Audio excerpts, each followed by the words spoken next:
Hi, I'm Alan and this is Prayers to the Dice Gods, and today we're going to be looking at how to glaze Power Sword in lots of different colours.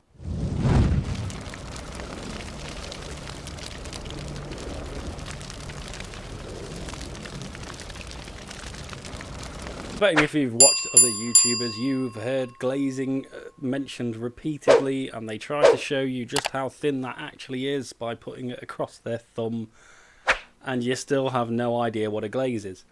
A glaze is simply just thinning your paint down, so it's so thin that it goes on more like water than like paint. So it's a bit more like you're using it as a watercolour than you're layering paint on. The two rules to glazing is the thinner your paint is, the better your transitions will be, because there will be more layers of paint there. The second one is always finish your brush stroke where you want the strongest part of that colour to be. So as long as you follow these two rules for glazing, you will quickly find that this is one of the easier ways to paint. It's just about making each pass a tiny bit smaller than the one before, and that's what gives you your blend from one colour to the next. So the first one we're going to show is the purple glaze on the Power Sword. Now the reason for this is when I started glazing, the first one I tried it was with purple, and it turns out that one I find to be the easiest colour to glaze with. Once you understand that it's just a really thin paint, you start to learn how these paints respond. Now Games Workshop paints work differently to Vallejo paints, and they work differently to Army Painter paints, which is why there are lots of different things you can add to these paints to try and make the glazing process a little bit easier. Now, one of the easiest things to figure is glaze medium from Vallejo. It's got it in the title. Now, you don't want to use this in the way that it sounds. It shouldn't be used on its own. It shouldn't be used to thin the paint, because that's not actually what it does. Essentially what glaze medium is paint with no colour. So there's no pigment in it. It'll go on transparent exactly like a varnish, but it will not thin your paint down. So when you're learning to glaze, you'll find that when you start using it, it will go on really, really thick, and it will build a texture up really, really fast. Now with glazing, we really don't want that to happen. What we want to happen is we want it to go on so it's a really thin. But because the paints all respond differently to water being added to them, glaze mediums can help stop the paints going chalky or separating. So bear that in mind. When you're using the Games Workshop paints, you'll find that most of them work fine when you just add water to them. You will come across a few that are difficult, but again, you can either use the glaze medium or the Lahmian medium. Mix that in on a 50-50 and then add the water in. You'll find that it doesn't respond in the same way it was just by adding water. What we're doing here is we're going for that weird metallic shine, so we're going to follow the weird instructions that you get. So one side's going to have a really light colour at the top, while the other side is going to have really dark. That is to give you a nice contrast, to make it a little bit more and more like it's starting to shine. So on this purple sword, we are literally just starting out with a lovely base of Genestealer purple. I really like this colour. It's a great base, it's a good way to start. It's very easy to go both ways with this. So in order to make it darker, we're using Xerius purple. Again, we're going to thin that down, so that's a glaze. This one we can use just water. We don't have any problems when we start putting it on. And to the other end, all we're doing is we're adding a bit of white paint to the Genestealer purple. We're going to glaze that until we think it's lightened up in a way we want it to, till eventually we're adding a bit more white paint in so that I can get a nice shine at the top end. So doing some of the edge highlighting every now and then so you can see how the contrast is beginning to look and see whether or not it's getting the kind of shine that you're going for. One of the things you can do when you're glazing is you can put in little scratches sort of dotted around. What this does is confuses the eye and makes it look like it's got more of a shine than it has.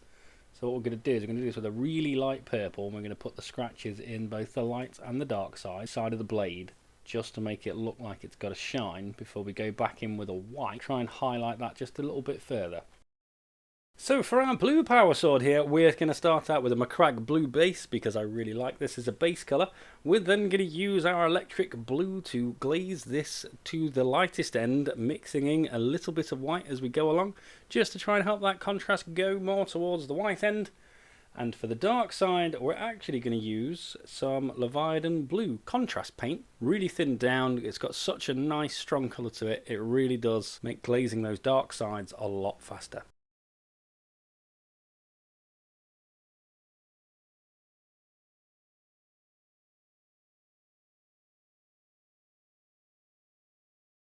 Now we're going to take the edge highlight using the lightest blue that we've made so far. We're going to go around all of the edges and down that centerpiece just to make sure that contrast looks exactly how I want it to, and it's kind of looking like it's got a little bit of a shine going around. So using scratches here, I'm actually using them to detract from the fact that I haven't actually spent the time taking these glazes as far as I could to make these blends go as smoothly as they can, because the great thing about glazing is you can continue to do that all day and get those blends looking absolutely perfect. But of course, this is an intro to glazing, we're not going to spend that much time doing it, so I'm going to take some light blue here and we're going to add in some scratches. This will take away from the fact that I've not actually blended that as well as I can do. So we're starting out with a green power sword here. If you've watched any of my Necron videos, you may have already seen how to do this one. We're going to start out with a War Flesh base, quite a dark one, and then we're going to use Moot Green, which is one of my favourite greens, just to bring that up. But in this case, rather than mixing in white like we have done with the previous two, we're actually going to start mixing a bit of yellow into the Moot Green, because that gives the Moot Green a bit more vibrance and makes it a bit brighter, but still keep that green tinge, as opposed to going more towards the looking a little bit more like mint ice cream because I've added white, which we don't want.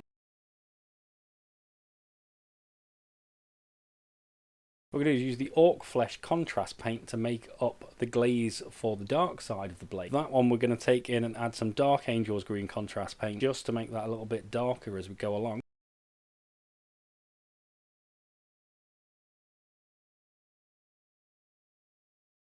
Always remember to make sure that your paint is dry, especially when you're glazing, before you try to put the next layer on.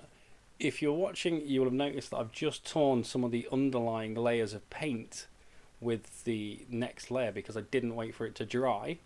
I do patch this up just by dabbing in a bit more paint, and that once it dries will level it back off. It can be a lot worse than that, and you really don't want that to happen, so always try and be patient and make sure that paint is actually dry before you put the next layer on. So we're going to go around doing edge highlights first with a bit of Moot Green mixed with a little bit of yellow, just to try and bring that contrast to where we want it, so that it's looking like it's got a bit of a shine. We're then going to mix a little bit more yellow into that, just to give it the final set of highlight before we start adding the scratches on. So at this point I've decided that the contrast isn't pushed nearly as far as I wanted it to, so what I'm actually going to do is going to mix up the Moot Green with a bit more yellow, and then go over and glaze again to try and push those light sides a little bit further towards the yellow. We're putting in the scratches just with a little bit of Moot Green and yellow mixed together, just so that they've got a nice little bit of a visual pull away from the fact that these glazes aren't as smooth as they could be. I'm then going to go over that just with some almost pure yellow to help reinforce those scratches.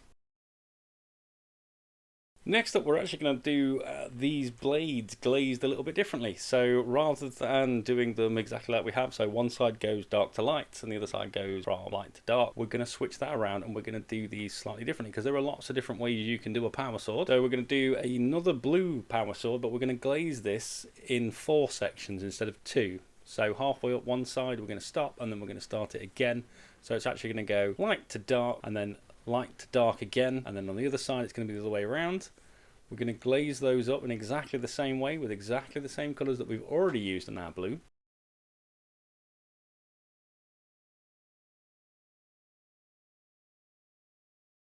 So you can see straight away it's going to give it a very different look from the other blue power sword. but we're going to do it exactly the same way. So we're going to go around, we're going to do the edge highlight with the lightest blue that we've got. We're then going to go over that again, just with one that's more close to a pure white, before we finally get around to adding in those scratches, just to take away the fact that we've not done our blends as smooth as we can.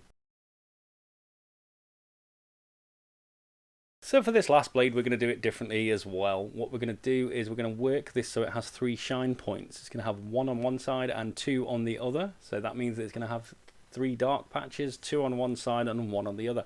The idea is to try and make it look a little bit like the light is moving down the sword and giving it a shine.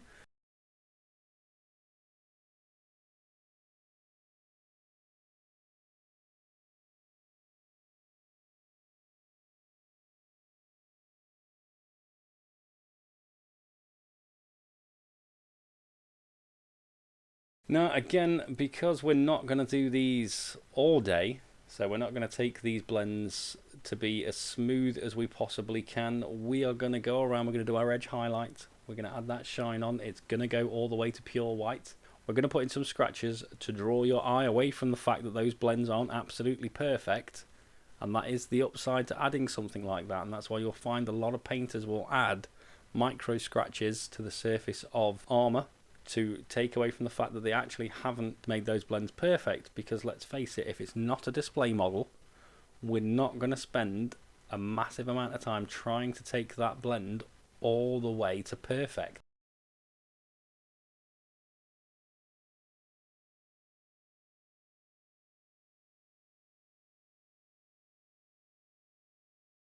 Power swords are the perfect place to start when it comes to trying out your glazing, and that is just simply because it's a small enough surface to get it right. Plenty of play in there for you to practice along the edge of that blade, to take that along the gradients that you want them to be.